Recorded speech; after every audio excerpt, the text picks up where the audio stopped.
next session is entitled COVID-19 and its impact on healthcare and digital health. There will be a fireside chat between Atul Butte and Francis Ho.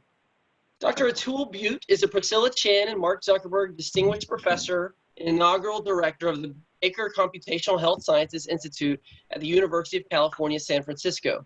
Atul is also the Chief Data Scientist for the entire University of California health system, with 19 health professional schools, 6 medical centers, 12 hospitals, and over 1,000 care delivery sites. Atul is also a founder of 3 investor-backed data-driven companies: Personalis, which IPO'd in 2019, Carmenta, that was acquired in 2015, and NuMedii, which is currently finding new uses for drugs through open molecular data. To interview Atul today, we are delighted to have Francis Ho to join us. Francis Ho is Senior Vice President, Managing Director, and Co-Head of Samsung Catalyst Fund. Francis has a background in venture capital, business development, strategy consulting, marketing, and engineering, with extensive operating experience in multiple industries, including semiconductors, optics, networking, storage. Prior to Samsung, he was Vice President of Strategic Marketing at Infi and has held roles at McKinsey and JP Morgan. Please welcome Atul and Francis to the Zoom stage. Take it away, Francis. Thank you very much, Barrett, and Atul, great to see you. Thanks so much, and we're very excited to hear your thoughts on COVID and its impact on digital health. It's great to be here. Thanks for having me. So there's so much to talk about, so let's dive into it. Maybe we can start with this. Could you share some data and insight into what's happening with COVID? Yeah, sure. So I think it's safe to say we're 5 or 6 months into this now. The way I've been describing it is we're going to change from this idea that we're running a sprint into running a marathon. We've been thinking that we're going to reopen, we're going to be returning back to normal, and I think it's safe to say no one is really returning back to normal anywhere around the world. Even in countries that were affected early, like China, we're starting to see new lockdowns again, flights being canceled. In the United States, we're not probably finished our first phase yet, forget about the second phase. We are seeing more reopenings happening, for better or for worse, from the public health perspective. But policies are probably getting harder to enact on the public. We're starting to see protests for many reasons. Other countries have successfully gotten down to 0. It's very encouraging. It's not really clear if the United States can mimic or match any of those countries, just given how the United States runs. So we're 5 months into this. We've got more than 2 million cases in the United States, 116,000 deaths. Now, you and I are both in California. We're the 5th largest economy in the world, I guess, if we were our own country. So you can think of us as our own little country, 150,000 cases. You might have read about early shelter-in-place efforts that we had compared to the rest of the country. It probably made a big deal for us, but we still do have a big problem with COVID. It's a long fight and a long road ahead. We're certainly not done with COVID at all. Yeah, what's remarkable is first the scope and severity of this. It seems like science fiction until it's not. And the other striking thing is that because it's so new for everyone, the science and the data is continuously evolving. So it's really hard to tell what's coming. And that makes it harder, I think, to be a digital health startup, right? Yeah, absolutely. I think, digital health startups are taking off right now. We can go into certain details here. Data-driven startups are taking off. There's no shortage of need of data right now by the government, by payers, by healthcare providers, supply chain experts. I think and supply chain and data are in the news every day right now. I will mention one point, and I added my Twitter feed here because I'm going to put some visuals on Twitter as we're talking here. I didn't want to kind of clutter it with slides here. One of the things I've learned, I think, if you think about lessons learned, is that COVID for most people is still an invisible disease, right? The only way most people know it exists is through media, through the news, through videos, statistical curves we're all used to seeing now. Otherwise, most people see empty shelves, masks, unemployment, lockdowns. So I think a lot of trust is needed from the public to even know that this is an important disease. And I think data transparency helps. So I'm really proud the University of California tweets out our daily numbers, right? We put out how many patients are in the hospital, how many have we did testing, to make this more real. Because I think otherwise, if you're not personally affected with this disorder, it's really abstract for most people. And, we still have to continue to build and gain that trust from the public. Now, yeah, it's so interesting. Sorry, go ahead. I was saying for digital health, I think we can go into the kind of categories and details, but I think certainly in the medical world, doctors also can't go to work. So we've been seeing medical encounters taking place digitally with telehealth, telemedicine, but we're also seeing telepathology, right? What does it mean that the pathologists who look under a microscope can't go to work? The radiologists have long since been able to render their diagnoses digitally, but now the pathologists can. And in the United States, which has its own very unique healthcare system compared to the rest of the world, the importance of state borders, where one doctor really can't practice across a state border, those borders are dropping as we see those regulations disappearing. How many of all these changes are going to stick around after COVID is not clear, but I think we're certainly seeing a lot of change happen in a hurry. Yeah, one change which is happening in front of our eyes is using data. And Atul, you've been a great pioneer in many ways in terms of using data, real world evidence. And it just occurred to me, tweeting out infection rates in California, to guide public policy and public health. That's an interesting, new, unexpected use case. But can you talk about what are the kind of top areas where data could be real world data, could be AI using data. Like, how is it impacting our fight against COVID? Yeah, so the nature of this pandemic means information has to flow first and importantly to responsible agencies.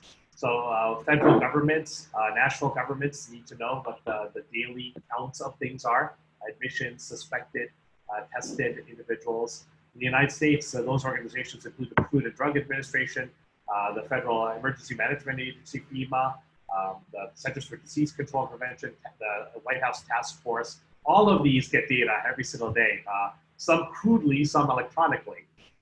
In the United States, we also have state-based organizations, counties, and you'd be kind of surprised how simple some of these tools are. But sometimes in a hurry, it's hard to stand up something perfect. So it's sometimes better to get something that works reasonably well up and running faster.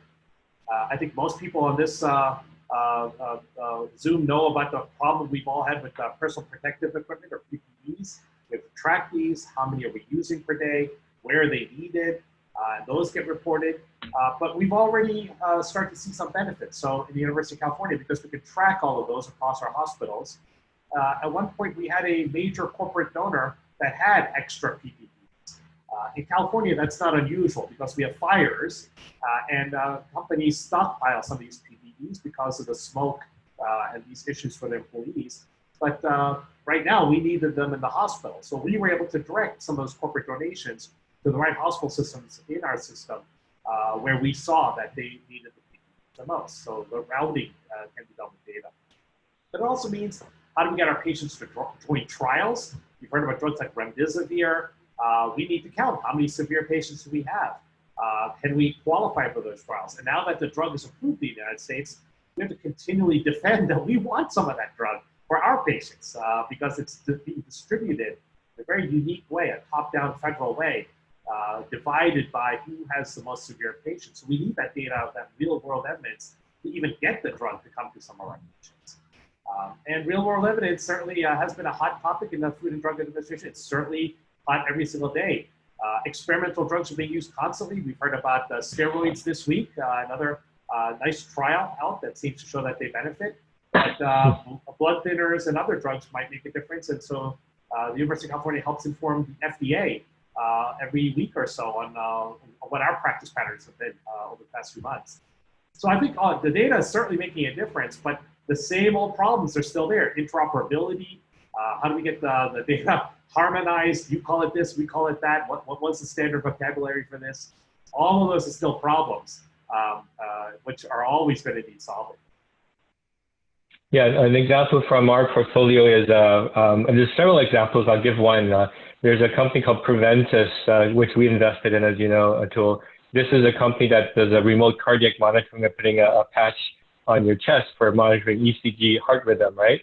And so they're being used for, of course, heart disease, but also for monitoring hydroxychloroquine, for example, and impacting heart rhythm. And this is a real-time feed of data into the cloud. And they have this ability to produce an automated report, which is semi-automated, meaning computer AI generates and looks at interesting regions in the rhythm, and the physician or some clinician or some trained expert would then verify it's okay, and then it's sent to the doctor. So it saves a lot of time, reduces error. That's a great example because the way that they're doing it, because they have years and years of EKG, ECG data matched with outcomes, and that's how they're training their AI. So that's a different aspect, I guess, right, of how data is helping. Absolutely. I think we need a lot of solutions here. Some are directly COVID, some are indirectly COVID. The fact that regular doctors, let's say non-COVID treating doctors, still have to see patients but can't go to the office, we need solutions there. How do you run an EKG when we're not supposed to be touching patients? Even dentist's office. How do you take care of people's teeth if you still haven't figured out all the rules and all the guidelines on how to do that safely? So digital solutions are an important part of many of those solutions that are in need. Yeah, you mentioned there's COVID, there's non-COVID. So of course, when we say the impact of COVID, it's on healthcare. It's not just only on the care for, let's say, COVID infected people and so on. And so there's really, really deep impact today on healthcare. Can you talk about that? What are the top kind of near-term areas of impact, and what are going to be lasting? What would you think about? Yeah, so it is a challenging time for many reasons. So first of all, I think telemedicine and a smaller piece as telepathology are here to stay. I think it's clear patients in the United States certainly have wanted this to happen.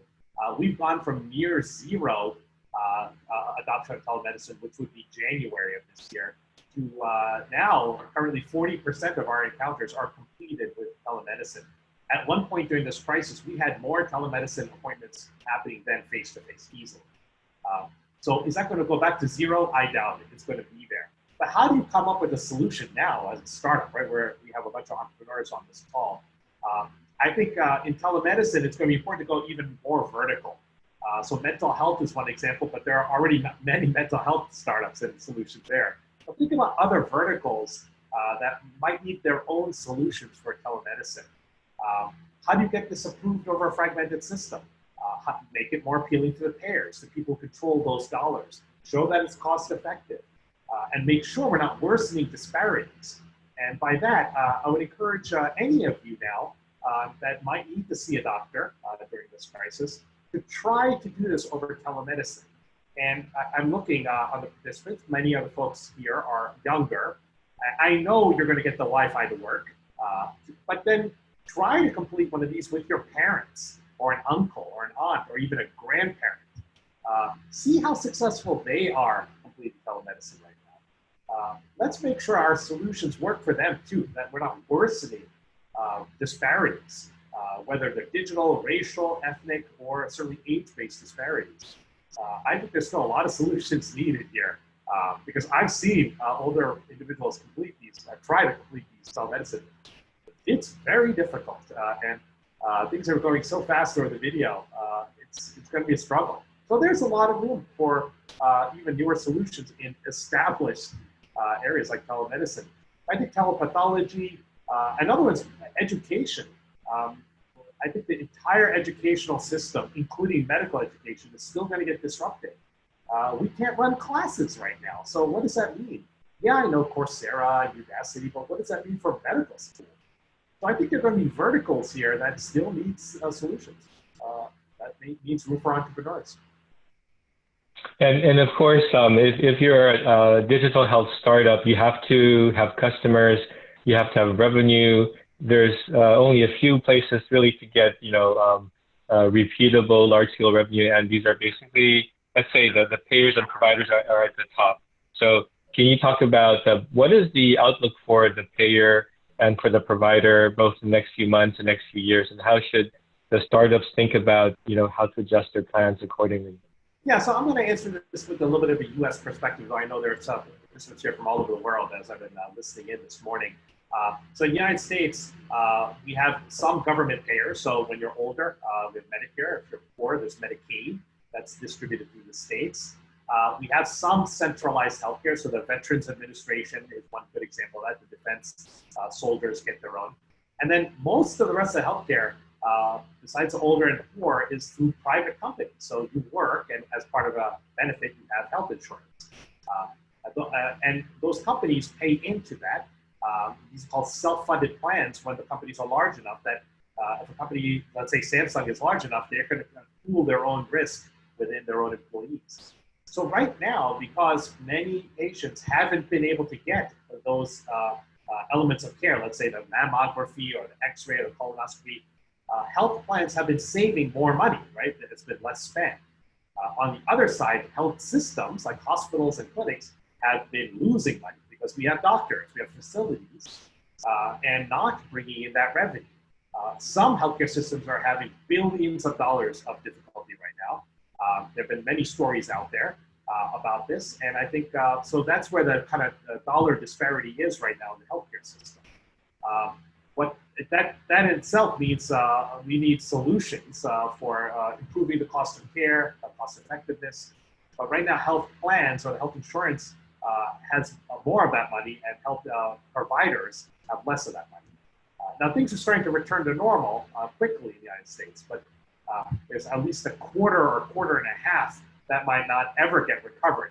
And the analogy I like to use is this, right? So if you needed a preventive service, let's say women need a mammography, maybe you'll still go and get that mammography.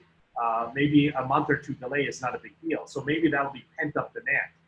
But if you were seeing a doctor 4 times a year for something, let's say diabetes, are you still going to see them 4 times this year? Probably not. The analogy I use there is like a haircut. Just because you missed 5 months of haircuts doesn't mean you're going to get extra haircuts this year, right? You're going to get one and you're caught up. So not everything in medicine is going to get caught up in that way. So we have to think about each thing differently. Yeah, and I think for the startup, this is a potential minefield, right? Because on the one hand, you feel like the tailwinds are behind you. You have, like you said, virtual care adoption is at record pace. And on the other hand, you have actually lots of money and new companies pouring into this space, and the customers, some are really hurting, right? So, so if you take telemedicine specifically, right, this huge growth in adoption, and of course the incumbents like Teladoc and Amwell and so on, they're going to do really well. But it's pretty challenging probably or it's at least risky, right? Like your choices will make a big difference. What advice would you give to the startups on that? Yeah, so I think verticalization is going to be super important. I think making a specific type of encounter easier might get that adoption that you need. For example, these generic platforms are pretty generic even on the doctor's side. So a surgeon is using the same tool to do their face-to-face encounters as an endocrinologist. What tools might a surgeon need to explain things to a patient that an endocrinologist wouldn't, let's say for diabetes? So if you think vertical, I think you might get to solutions. You might get adoption that the bigger players might not have thought about, and you might be able to gain traction quickly again. So I don't think these areas are saturated. I think there's ways to differentiate in that way. But the other point is to really, again, think about cultural differences. I'm very worried that not all patients in the United States or around the world can figure out telemedicine right now. It's still always easier to go after early adopters. Of course, we know the whole kind of tech mantra, the way tech companies win. But just going after early adopters is not going to help you win the kind of longer race. And one way to do that is to, I think, is partner with culturally aware incubators and accelerators. In the University of California, I'm really proud of one called Solve Health Tech, where this group, you compete to join this accelerator. But when you do, you're introduced with participants and patients from cultural backgrounds, social and economic backgrounds that you might not used to seeing at Starbucks, where you might be designing your company. So I think some of those might be ways to really broaden the audience here and broaden your impact.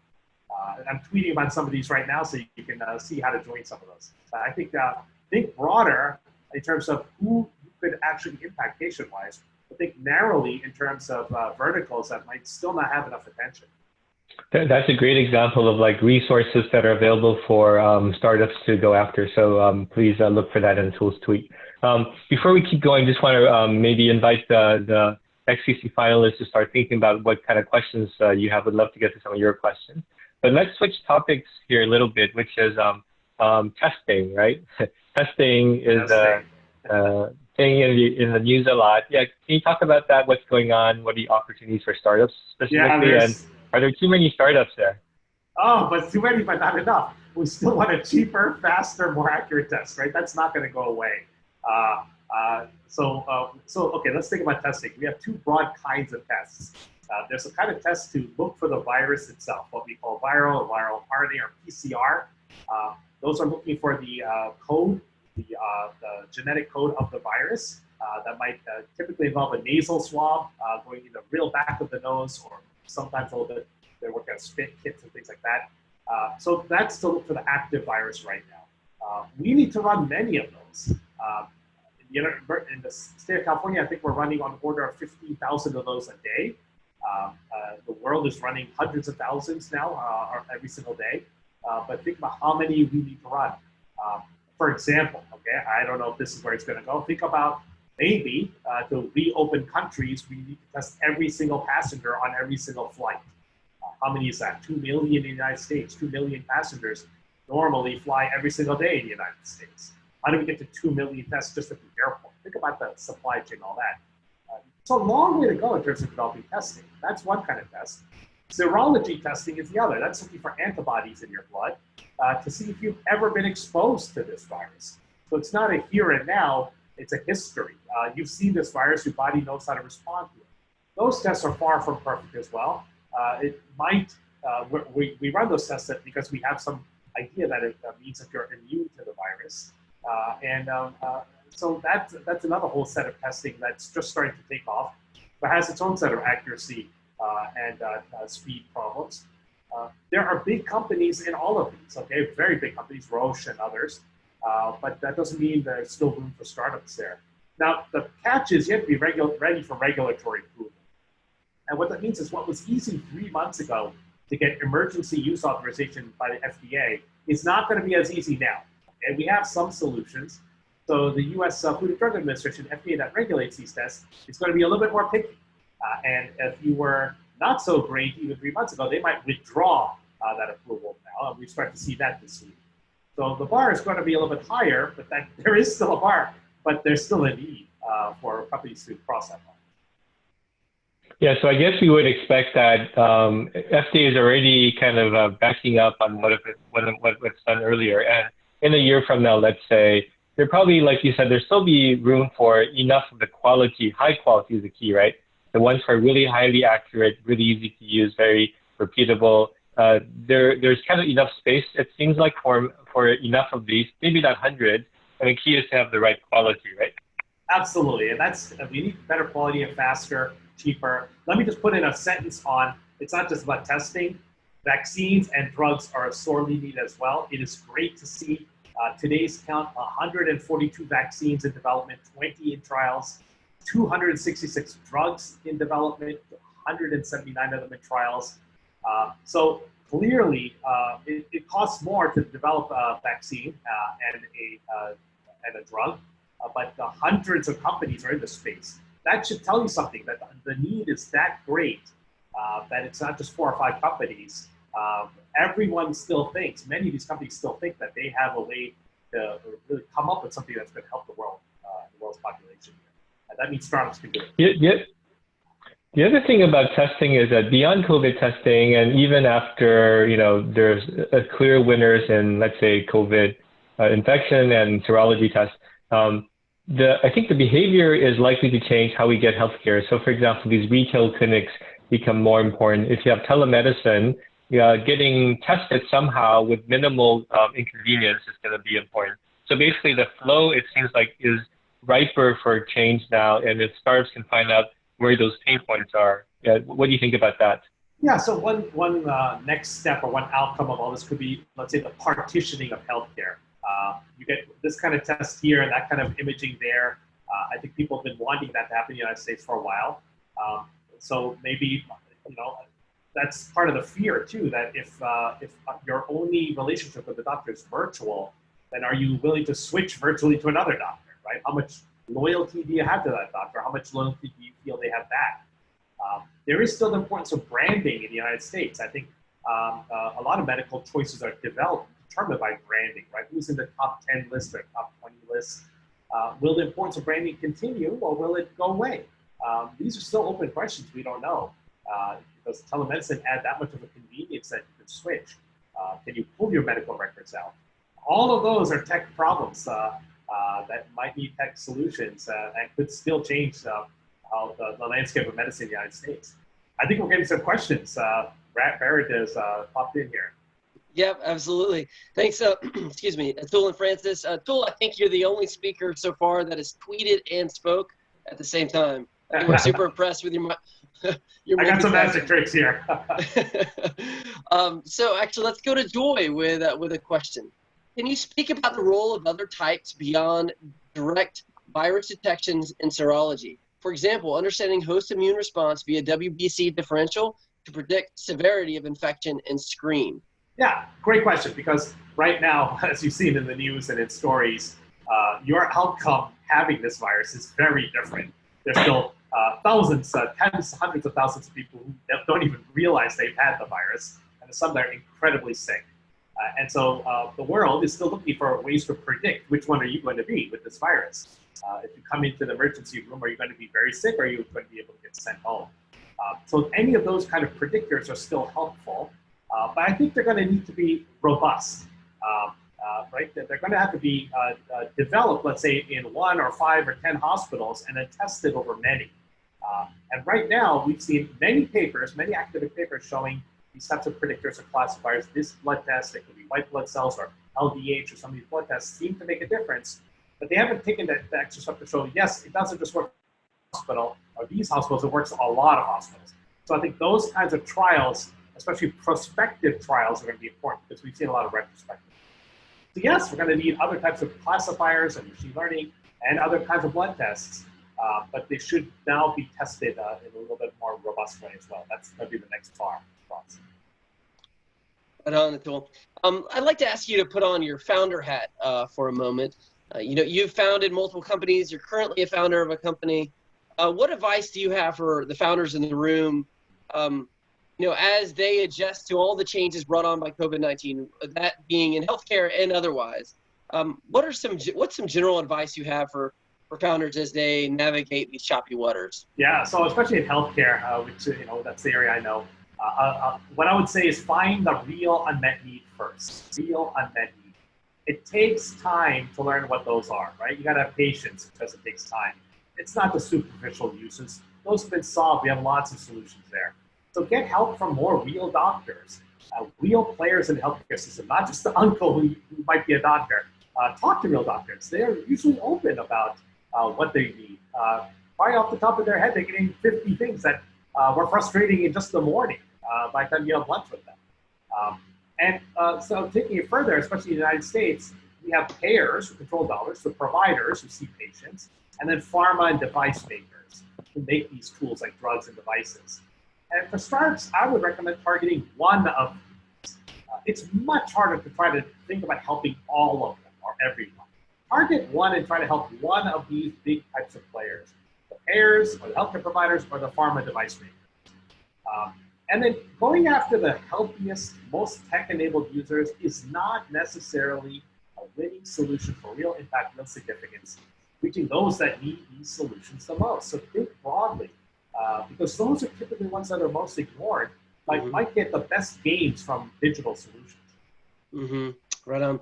And so an example maybe today is let's say the elderly or the disadvantaged, the people of color. They're the ones often suffering the most in the current epidemic. And so that's an example of underserved segment whose suffering is actually going to affect all of us in many ways. So I think there's some areas which are crying out for better solutions.